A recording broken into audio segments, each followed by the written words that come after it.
Halo Sobat Cuan, kumaha damang. Hari ini kita nggak ngomongin pasar tradisional yang jualan sayur, tapi struktur pasar dalam ilmu ekonomi. Ternyata siapa yang ngatur harga itu nggak selalu pasar loh, kadang ada bos besar di belakangnya. Apa itu struktur pasar? Struktur pasar itu cara kita ngelihat kondisi kompetisi dalam suatu pasar. Siapa aja pemainnya, gimana aturan mainnya, dan siapa yang pegang kendali. Nah, dari sinilah muncul beberapa jenis struktur pasar.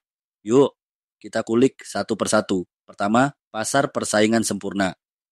Ciri-cirinya, banyak penjual dan pembeli. Barang yang dijual homogen, alias sama persis. Harga ditentukan pasar, bukan oleh penjual. Contoh, pasar beras, sayuran, telur. Kamu jual telur, harga nggak bisa beda jauh sama tetangga. Kalau kemahalan, pelanggan pindah ke lapak sebelah, pasar monopoli. Cuma ada satu penjual yang menguasai pasar. Dia bebas atur harga karena nggak ada pesaing. Contoh, PLN di bidang listrik.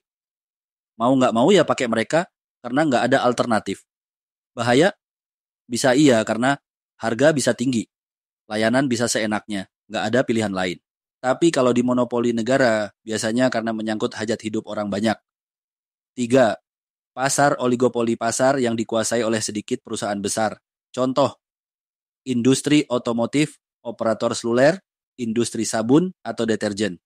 Mereka saling intip strategi pesaing. Kalau satu nurunin harga, yang lain ikut. Tapi bisa juga kompak diem-diem, biar nggak perlu perang harga. Keempat, pasar persaingan monopolistik. Banyak penjual, tapi produknya beda-beda dikit.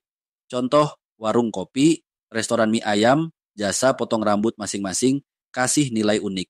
Rasa beda, suasana beda, pelayanan beda, harga bisa fleksibel, karena pembeli nilai lebih dari sekadar harga. Siapa yang ngatur harga?